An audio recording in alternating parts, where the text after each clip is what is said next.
Last week, Donald Trump tried to bait Dr. Ben Carson into a fight, and he finally got a rise out of him. But first, Trump had no problem launching a very personal strike on another outsider opponent, Carly Fiorina. Here's what he told Rolling Stone about her appearance. Quote, "Look at that face. Would anyone vote for that? I mean, she's a woman, and I'm not supposed to say bad things, but really, folks, come on, are we serious?" Fiorina gave this response on the Kelly File last night. I think those comments speak for themselves, and all the many thousands of voters out there that are helping me climb in the polls, yes, they're very serious. What do you take that to mean? Look at that face. Would anyone vote for that? I have no idea. And honestly, Megan, I'm not going to spend a single cycle wondering what Donald Trump means. But maybe, just maybe, I'm getting under his skin a little bit because I am climbing in the polls. Trump attempted to walk back the insult this morning. Probably I did say something like that about Carla. I'm talking about persona. I'm not talking about look. Although when I get criticized for my hair, which isn't that bad, you know, you've seen me, right? It's not that bad. But when I get criticized constantly by my hair, nobody does a story about, oh, isn't that terrible? They criticized Donald Trump's hair. But the fact is that I probably did say that about Carly, or something about, in a jocular manner, obviously. Okay, so it's about her persona, but not really. And persona is really actually not a look. It's your image. Anyway, anybody buying the excuse? No. I'll take that as a no. And I actually thought that Carly Fiorina handled it very well. Why not? Because she focused on the fact that she's a winner.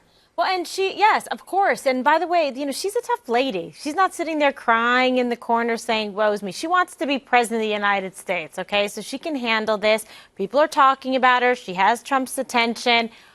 To me, I just go, okay, this is another day in a campaign and politics. Maybe it's not like the nicest thing to say, even in a jocular manner or referring to someone's persona, but you know what? I like how she handled it. It's fine. All good.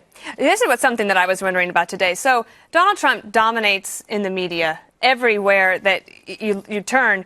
He doesn't need to do an interview with Rolling Stone. Like, why the Rolling Stone magazine doesn't really deserve to get the leading Republican candidate as an interview? I have to say, the biggest surprise for me was that there was actual journalism in Rolling Stone. I mean, this was actual reporting. I was shocked. The thing is, if a crude insult about a woman's face is uttered by Donald Trump among Donald Trump supporters, does it actually make a sound? And we know that it doesn't.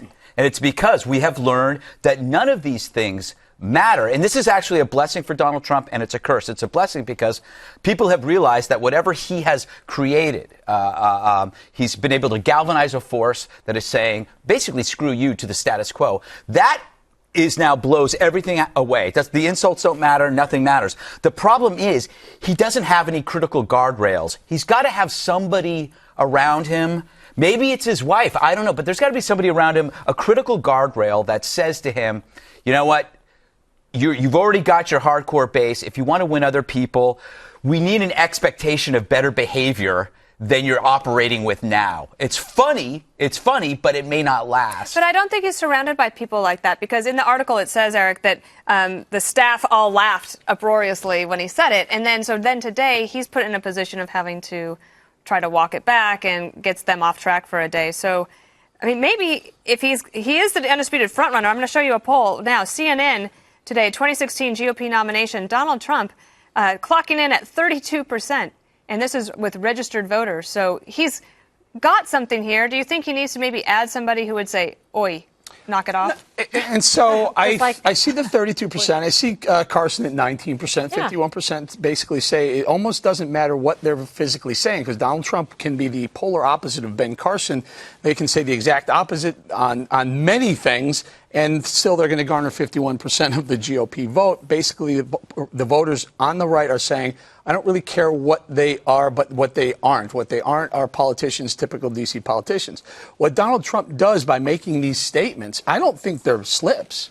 I think he plans these statements out so that he stays relevant in the media. He is dominating media coverage on every single network for the Carly comment, the face comment. And then if you don't like that, you can also take, well, there's also a feud going on with Dr. Ben Carson, which everyone thought wasn't going to happen. Ben Carson fell into that. Donald Trump was asked the other day, Carson's moving up on your lead. Do you want to fight with him? And he's on air said, no, I'll wait. If he wants to fight, I'll fight back. I'm a great counterpuncher. Carson, I love him, but why? Don't fight him. So he does, and then he gets the feud. And what ends up happening, it takes the Carly feud, the Carly face comment, and puts kind of, yeah, okay, on our lead. But a lot of people are leading with the Ben Carson versus Donald Trump. But you know what's missed out on this is the actual better and more beneficial story to Donald Trump was the CNN open letter saying, if you're making a lot of money off this debate, it should go to charity. That got bumped by the Carly stuff. And I don't know if you can plan a Rolling Stone story, because it sounded to me like it was an offhand comment on the plane. It sounded like he was kind of comfortable on the plane, right, with the Rolling Stone reporter. Well, this is happening with I think he was Remember very with Rolling comfortable. Stone? But you know what strikes me is, first of all, Carly Fiorina should not be worried about this. I mean, gosh, I don't know how many people would tell Carly Fiorina, but I'll tell her, look, I would prefer hanging around with you than the Barbie dolls that I see with Donald Trump. I mean, you got more life and intelligence than I guess anything. Who are you referring to? Well, I guess some of the women that he's been married to. I see. Well, I don't think that's a very nice thing to say at all. I mean, I actually know them personally. Do you? I think Carly Fiorina has spunk, intelligence. Well, wait, you're getting madder at him. Yeah, you are at Trump. Yeah, that's fine. You know what? That's fine. She can do that. But I'm just telling you, I'm just saying, going after a woman like that, I don't think anybody can go. I'll tell you exactly what I'm saying. I don't think it's appropriate for him to do it. I don't think it's appropriate for you to do. No, I'm just saying, if Donald Trump apparently likes Barbie dolls, not women that look like Carly Fiorina. Okay, but I want to say this about the polls. I find it so interesting that Trump is now gaining among people with college degrees. He's now gaining with people who are Tea Party supporters.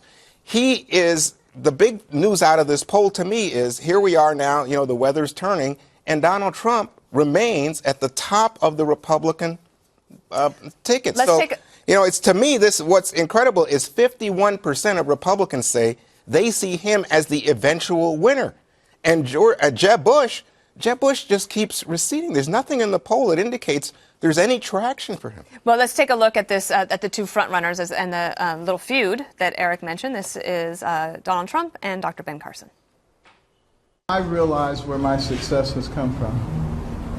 And I don't in any way deny my faith in God. That's a very big part of who I am.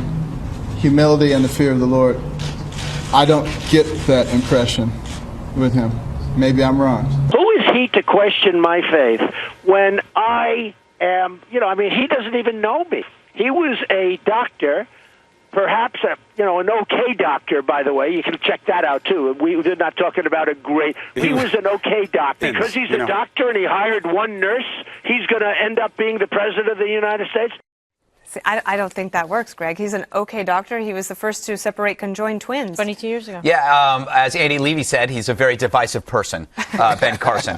Okay, this is why Trump, that's a joke when he's saying that he's not a very, I laugh when I hear that. Trump, to me, is the Howard Stern candidate.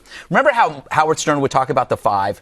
He would say that he loved the five because it was fun, it was real and exciting, not because he agreed with us. I don't think he cared about anything we said. He just enjoyed it. Doesn't that sound like Trump, that people enjoy Trump not because of any of the beliefs?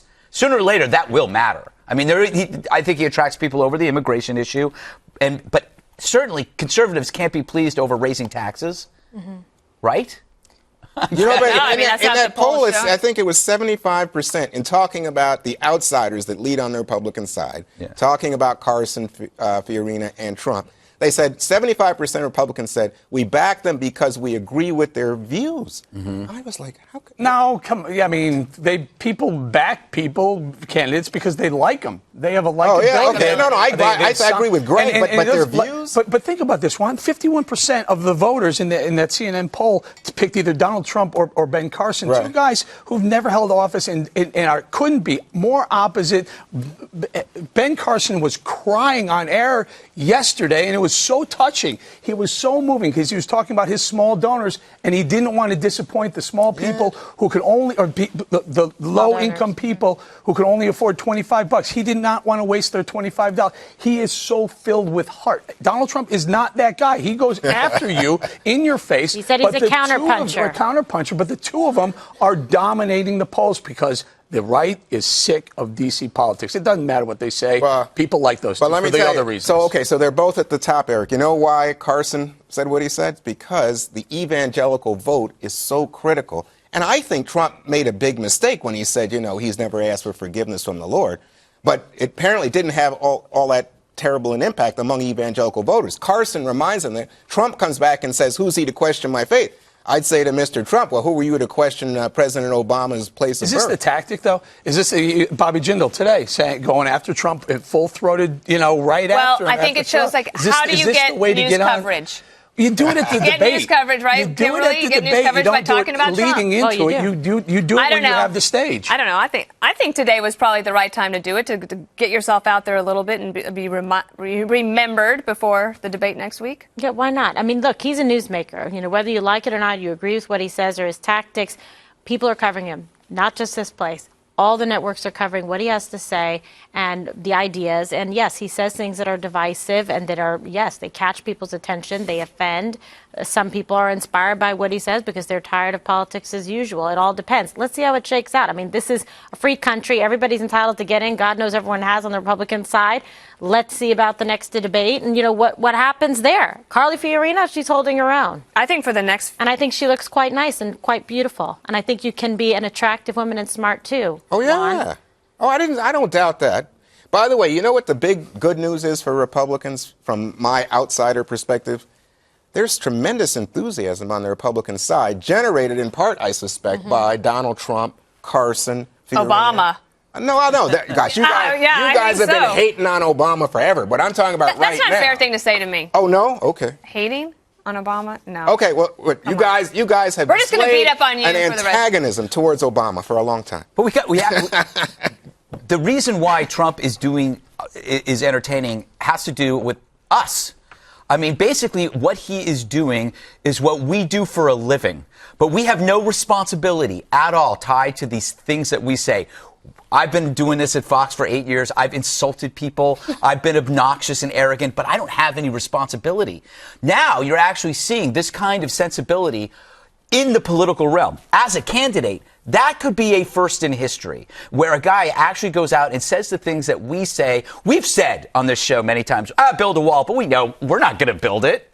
We said this stuff all the time. But now you have essentially a roving insult comic running for president who's really kind of good at it. It's funny because I talked about the staff laughing and not realizing that they should correct it, but actually I come from the old school, right, where actually things that you said actually mattered, so maybe I wouldn't be a good advisor.